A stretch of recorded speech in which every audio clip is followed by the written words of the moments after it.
नमस्कार प्रिय मित्रों, मैं ज्योतिषकार कमल आप सबका हार्दिक अभिनंदन करता हूं आपके अपने इस प्यारे यूट्यूब चैनल एस्ट्रो कमल में। और एस्ट्रो कमल में आज मैं आपको सिर्फ एक दिन में त्रिकालदर्शी बनने की एक साधना बताने जा रहा हूं। आश्चर्य करोगे कि ऐसा कभी होता है क्या? फेंक रहा होगा, फेक वीडियो बना रहा होगा। कई लोग आजकल ऐसे बुद्धिमानी करते हैं, कमेंट लगाते हैं।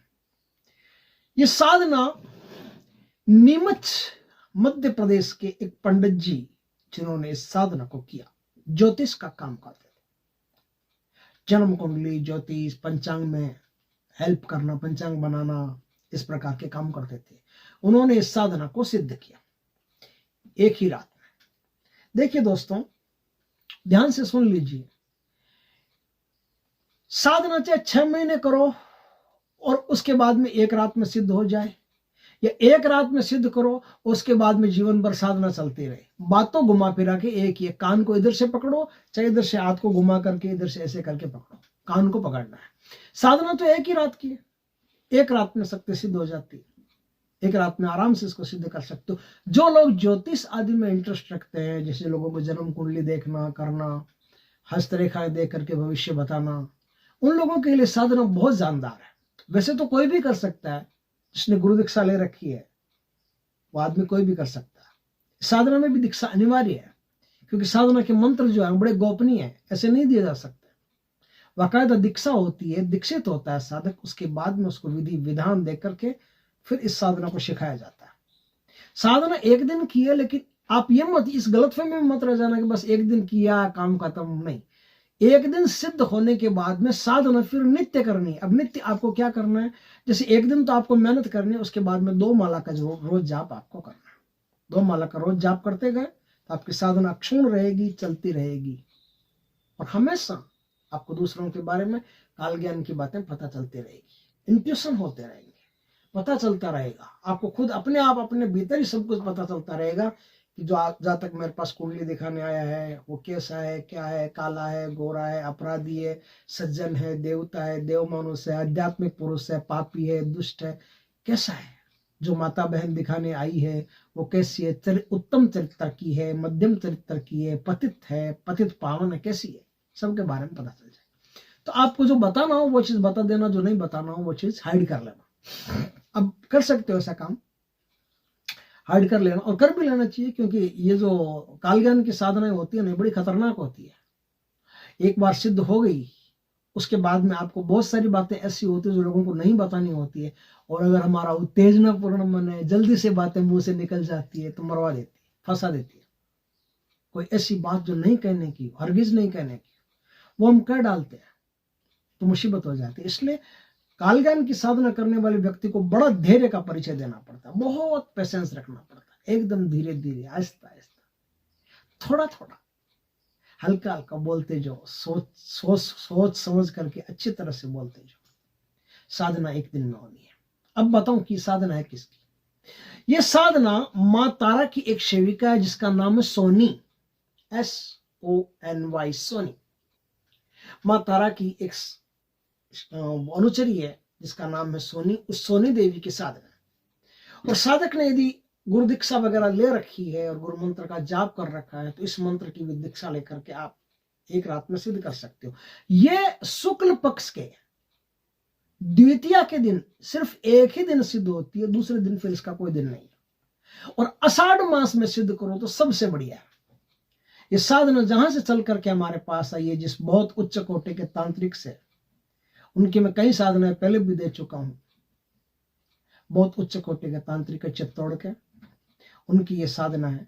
तो ये साफ इंस्ट्रक्शन है कि जातक को दीक्षित करके फिर इस मंत्र को आप उन्हें प्रदान करें।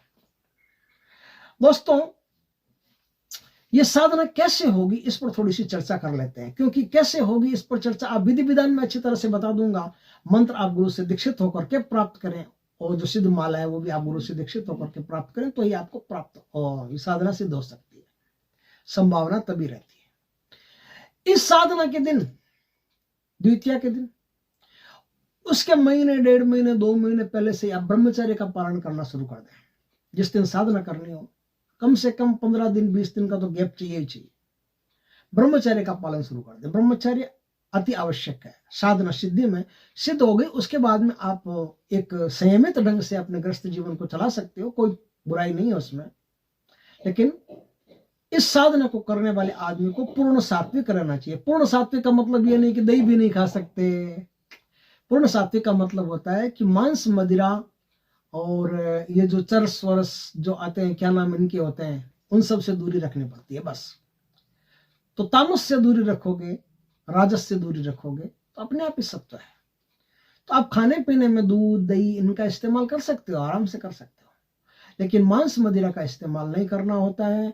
और हो सके तो प्याज लहसुन को भी अवॉइड करें, क्योंकि प्याज लहसुन खाने से आपके जिस्म में उत्तेजना बढ़ती है, रक्त में तेजी बढ़ती है। रक्त में तेजी बढ़ती है तो उत्तेजना बढ़ती है और मुख से गंध भी आती है। तो मुख से गंध आने वाली और भी कई चीजें जैसे मूली वगैरह भी होती है। ये कोई मैं धर्म के हिसाब से नहीं बता रहा हूँ कि प्याज खाने से नरक में जाओगे, लहसुन खाने से नरक वरक का कोई लेना देना नहीं है। तुम प्याज खाओ लहसुन खाओ, उससे कोई नरक स्वर्ग से कोई लेना देना नहीं है। वहां कौन सा स्वर्ग में कौन सा इसका पौधा लगा हुआ है, ऐसा नहीं है। प्याज लहसुन मूली और हींग, इन सब चीजों को खाने से शरीर की जो हवा होती है वो इनबैलेंस होती है, बहुत तेज गति से चलना शुरू कर देती है, रक्त में तेजी आती है, मुंह में दुर्गंध आती है। तो इस प्रकार से इस जिन चीजों से भी दुर्गंध आती है या फिर हवा शरीर की एयर जो है वो अनबैलेंस हो जाती है, उन चीजों को अवॉइड करना पड़ता है। क्या क्या होता है कि बार बार इन चीजों को खाने से अपान वायु भी बार बार स्रावित होती रहती है, निकलती रहती है, तो थोड़ा ठीक नहीं रहता।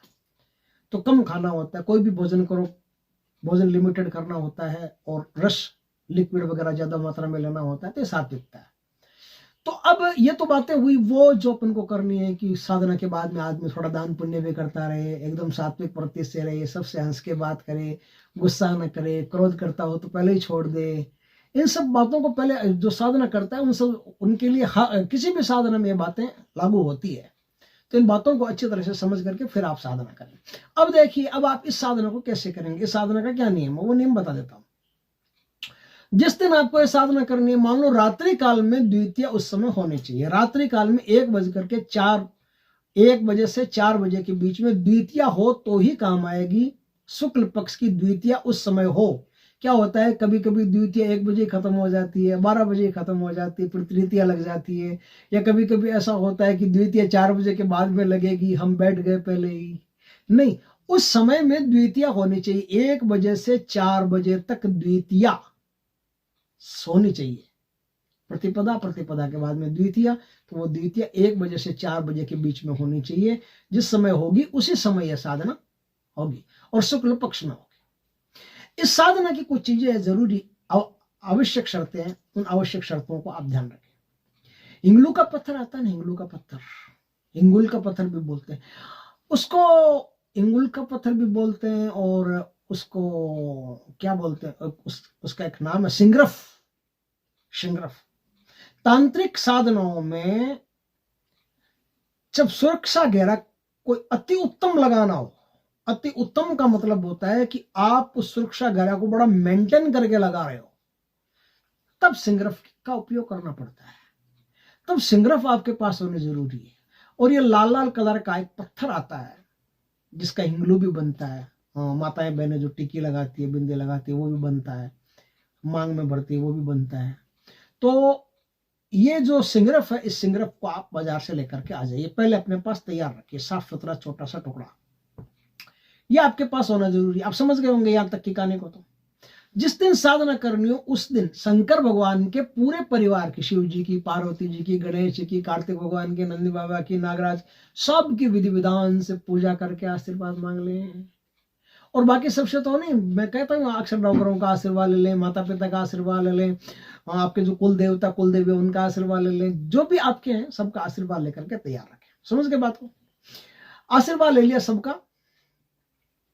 अब आपको क्या करना है, उस दिन पूरे दिन आपको सिर्फ और सिर्फ खीर पर ही जीना है, दूसरी कोई चीज नहीं खानी है। लिक्विड में पानी पी सकते हो, चाय, दूध, कॉफी, कोल्ड ड्रिंक, कोई अन्य जूस, सब वर्जित है। सिर्फ खीर खा सकते हो और पानी पी सकते हो, बस दो ही काम कर सकते हो। खाने में सिर्फ खीर, प्यास लगे तो भी आप थोड़ा खीर भी खा लो, कोई दिक्कत नहीं। खीर में भी दूध होता है। अब आप कहोगे कि दूध तो खीर में भी होता है, कई कुत्तर खाएंगे नीचे, दूध तो खीर में भी होता है, फिर चावल होते हैं, चावल क्यों नहीं खा सकते? नहीं नहीं, इतनी दिमाग लगाने की आवश्यकता नहीं। जो इंस्ट्रक्शन हमको मिले हैं वही आपको बता रहा हूं। सिर्फ खीर का ही भोजन किया जा सकता है और कुछ नहीं, सिर्फ खीर ही उस दिन खा करके आपको रहना। आप समझ गए होंगे यहां तक की कहानी को। आगे चलते हैं। खीर उस दिन खानी है, सिंगरप का आपके पास पत्थर होना चाहिए। अब देखिए एक और उसमें मुख्य चीज है, वो मुख्य चीज है पारस पिंपल। पारस पिंपल आपको पता होना चाहिए। पारस पिंपल का पहले से ही आप ख्याल करें कि पारस पिंपल कहाँ है। पारस पिंपल के नीचे ही यह साधना होगी, इस बात का ख्याल रखें। दूसरा कोई पिंपल, सिंपल पिंपल नहीं चलेगा, हाँ पारस पिंपल ही चलेगा। तो पारस पिंपल को पहले से देख करके कि यहां मुझे साधना करनी है, अच्छी तरह से उस जगह को साफ सुथरा करके तैयार कर ले। अब पारस पिंपल के नीचे रात्रि काल में एक ठीक घड़ी में जब 1 बज जाएगी तो यह साधना शुरू हो जाएगी और 4 बजे तक यह साधना चलेगी, नॉन स्टॉप चलेगी। सिद्ध स्फटिक की माला से चलेगी। सिद्ध स्फटिक की माला से इस साधना को 1 बजे से 4 बजे के बीच में, 1 से 4 के बीच में सिर्फ इनके मंत्रों का जाप ही करना और कुछ नहीं करना। अब आपको पहले जो मंत्रों का जाप करना है, अब मैं बताता हूं कि पहले क्या करना है। अब इस साधना में क्या आपके सफेद कपड़े चाहिए, इस साधना में सफेद कपड़े चाहिए आपके, सफेद ही आपका आसन चाहिए, उत्तर दिशा की तरफ मुख करके बैठना है, गाय के घी का दीपक लगाना और वो जो सिंगरप पत्थर है उससे चारों तरफ घेरा लगाना। खीर का प्याला हो, खीर का प्याला देवी को भोग के रूप में देना है। और बाजार से अन्य कोई सफेद कलर की मिठाई आप लाए हो तो वो भी आप चढ़ाओ। पान, मीठा पान बनवा करके मीठा पान आपको देवी को गिफ्ट में देना है। यहां तक की चीजें आपने समझ ली होगी। मीठा पान देना है। अब बढ़िया सा कोई सुगंधित इत्र हो, वो सुगंधित इत्र के फाहा भर करके बढ़िया, और वो वहां रख रहे हैं, और इत्र की शीशी है वो खुली करके वहां रख देनी है देवी के सामने। घेरा उन सब, ये सब चीजें घेरे के अंदर आ जानी चाहिए। घेरा कोई भी लगा सकते हो, जो आपके पास सुरक्षा घेरा हो वो लगा सकते हो। अब वहां बैठ करके आपको 4 बजे के पहले पहले एक माला गुरु मंत्र की करनी है, फिर एक माला गणेश जी के मंत्र की करनी है, फिर एक माला शिव जी के मंत्र की करनी है। क्या? एक माला गुरु मंत्र की, एक माला गणेश जी के मंत्र की, एक माला शिव जी के मंत्र की। तीनों मालाएं आपको करनी है। 3 माला आपने कर ली। अब उसके बाद में क्या? अब उसके बाद में जो स्फटिक की सिद्ध माला आपके पास है, उस सिद्ध माला से आपको 1 बजे से 4 बजे तक मूल मंत्र के जाप करने हैं। अब मूल मंत्र के जाप कर रहे हैं, हो सकता है कि शक्ति उसी दिन आपके सामने प्रकट हो जाए। शक्ति प्रकट हो जाए तो बस माला को रख दीजिए और जो भोग भाग है उनको दीजिए। जाप तो आपको फिर भी करने हैं, शक्ति सिद्ध होने के बाद भी आपको 4 बजे तक तो जाप करने ही करने हैं, लेकिन संकल्प पूर्वक आप जाप करेंगे, संकल्प पूर्वक जाप करेंगे। जाप 4 बजे तक करना है, शक्ति से बात होने के बाद भी 4 बजे तक करना है। शक्ति अगर पहले आ गई तो इन सबको रख करके उनको भोग दीजिए, उनको प्रसाद चढ़ाइए, उनका प्रणाम कीजिए।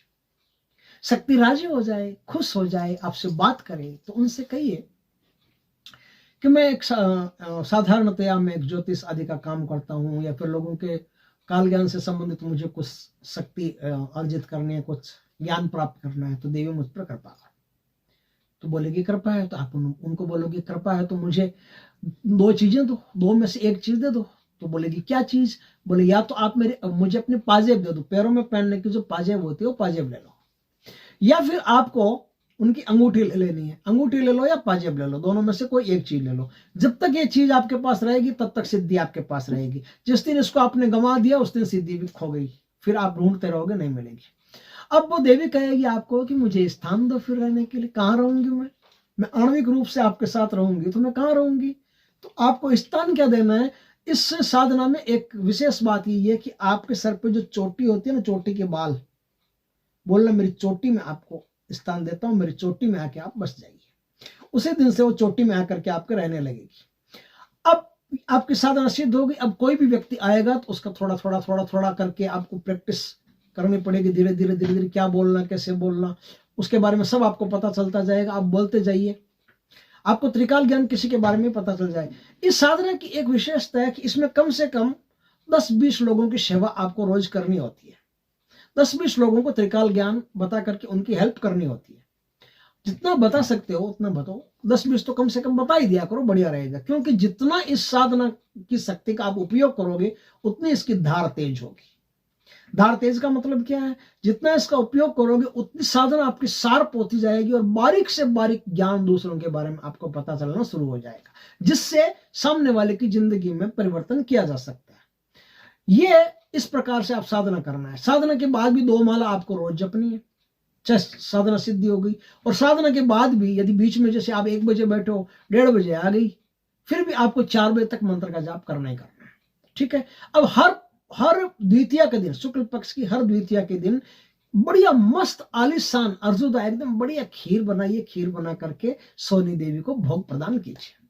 ये माँ तारा की अनुचरी, मैंने बोला ना, तो माँ तारा की अनुचरी तो सोनी देवी को आप भोग प्रदान कीजिए। भोग प्रदान कीजिए, उनको प्रणाम कीजिए सब बस। और भी बढ़िया एकदम प्यार से उनसे बातें करता रहा कीजिए, मन ही मन बातें करता रहा कीजिए, अच्छा लगेगा, उनको भी अच्छा लगेगा, गुड फील होगा। साधना का मिस यूज कभी गलती से भी मत करना। ऐसा नहीं है कि मैं जुआ सट्टा ले लूं, ये ले लूं, वो ले लूं, उसको कर दूं, उसका पता चल गया तो उसको ब्लैकमेल करूं। नहीं, जरा सा भी मिस यूज किया, साधना खत्म, आप भी खत्म, साधक भी खत्म, साधना खत्म। और साधक के जीवन में फिर ऐसा ऐसा मामला खराब हो जाता है कि पूछो मत, उसका पूरा जीवन तबाह हो जाता है। कई लोगों के हो गए हैं पहले, ध्यान रखना, मैं ज्यादा बोलना नहीं चाहता, लेकिन कई लोग जो मिस यूज करते हैं उनका जीवन फिर तबाह हो गया, कुछ भी नहीं बचा उनके जीवन में। ये कोई ज्यादा दूर की बात नहीं है, हमारे आसपास की बात है। साधना सिद्ध कर ली, एकदम से करोड़पति हो गए, करोड़ों के मालिक हो गए, और 2 साल के भीतर भीतर पूरा परिवार खत्म। तो अगर आप मिसयूज करोगे तो आपको भोगना पड़ सकता है, मिसयूज करने वाले को भोगना पड़ सकता है। तो इस प्रकार से इस साधना को करके आप एक रात में सिद्धि को प्राप्त कर सकते हो। अगर एक रात में नहीं आई, सपोज करो कई कारण होते हैं, हमारे पूर्व जन्म के दोष होते हैं, कुंडली के दोष होते हैं, बहुत सारी चीजें होती हैं। एक रात में अगर नहीं आई तो आपको द्वितीया से लेकर के द्वितीया तक 2 माला का रोज जाप करना है। और फिर उससे अगली द्वितीया को, अगली जो शुक्ल पक्ष की द्वितीया आती है, उस दिन फिर आप इस साधना को कर लीजिए।